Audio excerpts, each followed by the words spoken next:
Salam dalam damai sejahtera Tuhan kita Yesus Kristus. Bagaimana kabar saudara? Kita berharap semua dalam keadaan diberkati oleh Tuhan. Hari ini kita akan belajar kembali bahwa kuasa Yesus itu masih ada dan tetap ada, walaupun kadang-kadang pada saat kuasa itu dinyatakan kita belum mengerti. Tapi dengan berjalannya waktu kita paham bahwa kuasa Yesus itu melampaui segala akal yang mampu kita pikirkan. Kita akan belajar dari surat Efesus pasal 3 ayat 14 sampai dengan 21. Mari kita berdoa. Tuhan Yesus, di tengah buntu jalan seringkali kami kehilangan arah dan menganggap Engkau diam saja. Tetapi sesungguhnya Engkau berkuasa dan menyatakan kuasa-Mu. Hanya kami yang tidak peka, mampu menangkap kuasa yang Engkau curahkan. Ampuni kami. Biarlah sekarang kami belajar, ketika kami mendekat pada Engkau, kami tahu kuasa-Mu ada dan kuasa-Mu bisa mengubah kehidupan kami. Berkaryalah ya Tuhan. Inilah doa kami dalam nama Tuhan Yesus Kristus. Amin. Itulah sebabnya aku sujud kepada Bapa, yang daripadanya semua turunan yang di dalam surga dan di atas bumi menerima namanya. Aku berdoa supaya Ia, menurut kekayaan kemuliaan-Nya, menguatkan dan meneguhkan kamu oleh Roh-Nya di dalam batinmu, sehingga oleh imanmu Kristus diam di dalam hatimu dan kamu berakar serta berdasar di dalam kasih. Aku berdoa supaya kamu bersama-sama dengan segala orang kudus dapat memahami betapa lebarnya dan panjangnya dan tingginya dan dalamnya kasih Kristus, dan dapat mengenal kasih itu sekalipun ia melampaui segala pengetahuan. Aku berdoa supaya kamu dipenuhi di dalam seluruh kepenuhan Allah. Bagi Dialah yang dapat melakukan jauh lebih banyak daripada yang kita doakan atau pikirkan, seperti yang ternyata dari kuasa yang bekerja di dalam kita. Bagi Dialah kemuliaan di dalam jemaat dan di dalam Kristus Yesus turun-temurun sampai selama-lamanya. Amin. Bapak, Ibu, dan saudara-saudara, beberapa hari yang lalu kan ada hujan badai besar, terutama di daerah saya di Solo Baru itu. Saya tidak tahu daerah lain ya. Sampai ada satu pohon matoa tempat depan rumah saya itu rubuh atau tumbang ya. Tepatnya tumbang, kalau rubuh semua sampai akarnya ini enggak, hanya separuh. Batangnya masih ke bawah itu masih kuat, hanya separuh ke atas itu, ya itu tadi, tumbang tadi ya. Nah, di situ kemudian saya ingat sebuah buku yang pernah saya baca tentang percakapan imajiner sebatang pohon dengan angin badai. Rupanya pohon itu juga mengalami tumbang. Nah, lalu angin badai itu tertawa dan mengatakan dengan sombongnya berkata, "Di mana kekuatanmu, hai pohon yang besar dan kuat? Kamu kalah. Kamu sekarang harus merelakan separuh dari tubuhmu. Sekarang kamu tidak punya apa-apa lagi." Nah, si pohon itu menjawab, "Memang saat ini saya tidak punya daun yang rimbun, batang saya pun separuh hilang atau tumbang, saya sedih. Tapi saya masih bisa hidup." "Bagaimana kamu bisa hidup?" Lalu pohon itu mengatakan, "Saya punya kekuatan untuk selalu berpikir positif. Kadang-kadang mungkin tidak masuk akal, tapi bersama dengan Tuhan, aku punya pikiran yang masuk akal dan akan terwujud." Angin tertawa dan mengejek lagi sambil berkata, "Silakan buktikan."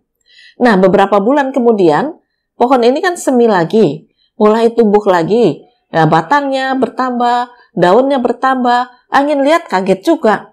"Kok kamu bisa ya? Sudah aku hancurkan kok tetap hidup." Lalu dia menjawab, selama kita membuang pikiran-pikiran negatif dan selalu bersama dengan pikiran positif di dalam Tuhan, pasti ada jalan keluar untuk tetap hidup. Nah, Bapak Ibu dan saudara-saudara, kita mau belajar dari percakapan imajiner ini. Seringkali kita menikmati hidup itu terlalu banyak pikiran-pikiran negatif yang membuat kita akhirnya lemah dalam iman, kurang percaya pada Yesus.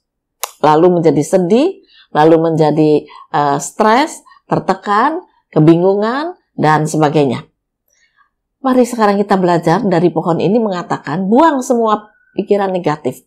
Yang mengatakan, kenapa Tuhan Engkau membiarkan batang separuh tubuhku ini tumbang? Kenapa Tuhan? Aku tidak dibuat kuat seperti angin. Kenapa Tuhan? Kenapa Tuhan? Itu tidak akan membuat jawaban hidup kita itu menjadi positif dan kuat. Tapi kalau pikiran negatif itu kita singkirkan dan diganti dengan pikiran positif. Terima kasih Tuhan, di tengah kehancuranku Engkau pasti membangunkan aku kembali. Terima kasih Tuhan, kekuatan kuasa-Mu melebihi kuasa apapun yang ada di dunia ini. Terima kasih Tuhan, kalau aku boleh bersandar pada Engkau. Nah, ini membuat pohon itu mengatakan, aku punya kekuatan untuk tumbuh kembali. Akarku masih cukup kuat dan menancap pada tanah, masih bisa untuk terus bertumbuh, dan pertumbuhan ini akan menguatkan. Oleh karena itu, pikiran positif bersama dengan Tuhan akan membangun kehidupan kita hari ini dan hari esok. Demikian juga yang diajarkan firman Tuhan, bahwa Rasul Paulus mengatakan dia berdoa supaya jemaat di Efesus itu bersama-sama dengan segala orang kudus dapat memahami betapa lebar, panjang, tinggi, dan dalam kasih Kristus. Tidak terpikir oleh manusia Yesus akan berbuat apa. Tetapi kalau kita mengusir semua pikiran negatif tentang Yesus, maka yang ada dalam diri kita adalah pikiran positif. Dan pikiran positif itulah yang membangun kehidupan baru hari lepas hari. Semakin kuat dan semakin kuat. Seorang ibu, dia datang ke kantor kelurahan, lalu mendaftar untuk pelajaran masak-memasak. Bu Lurah mengatakan, waduh telat. Kelompok masak-memasak sudah penuh. Yang masih kosong, pelajaran jahit-menjahit. Ibu itu bingung. Dia katakan, saya nggak bisa jahit, masak aja saya baru mau belajar supaya bisa mencari penghasilan tambahan. Ya, karena kebutuhan kan semakin meningkat. Rasanya dia lebih sreg kalau bisa masak, entah bikin kue. Tapi kelasnya sudah penuh, nggak bisa. Lalu Bu Lurah membujuk dengan baik, dengan halus, akhirnya dia menerima pelajaran jahit-menjahit. Apalagi Bu Lurah menjanjikan, nanti kamu tuh dikasih mesin. Mesinnya bukan mesin kaki lagi, mesin dinamo, mesin listrik. Jadi kamu sekalian pinter belajarnya.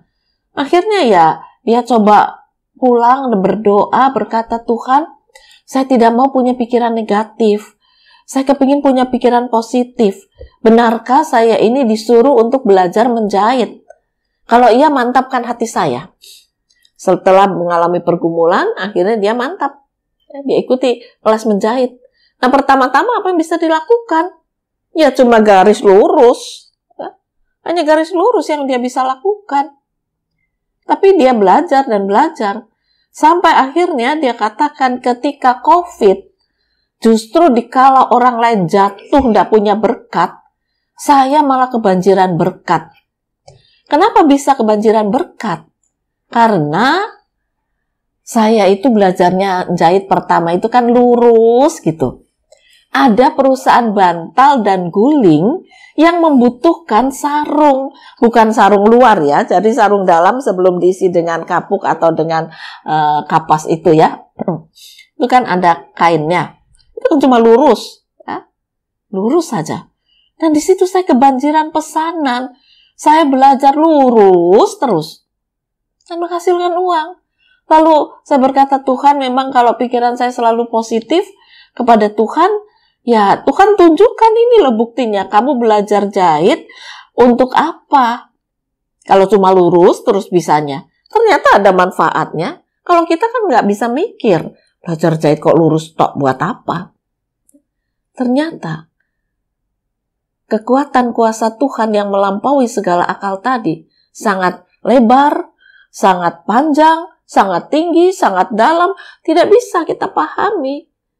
Nah, justru di tengah ekonomi susah, dia bisa belajar untuk menghasilkan uang. Akhirnya dia bilang, setelah sekian lama saya belajar lurus terus, saya belajar motong. Mola. Ketika pola saya sudah mulai jadi, sampai hari ini, saya bisa untuk menerima jahitan-jahitan. Banyak yang tertawa dan mengatakan, ngapain jahit? Online juga udah banyak yang jadi. Tapi kalau baju seragam, ya terutama bukan seragam sekolah, seragam kelompok ibu-ibu, seragam kelompok bapak-bapak, ya, seragam kelompok persekutuan, itu kan butuh dijahit satu demi satu. Dan saya terima banyak paduan suara, itu kan nggak ada di toko, harus saya jahit. Dan saya mensyukuri ketika Tuhan mengizinkan saya masuk kelas jahit, bukan kelas masak-memasak. Ternyata kelas masak-memasak begitu banyak yang buka warung, sama-sama mengeluh sepi.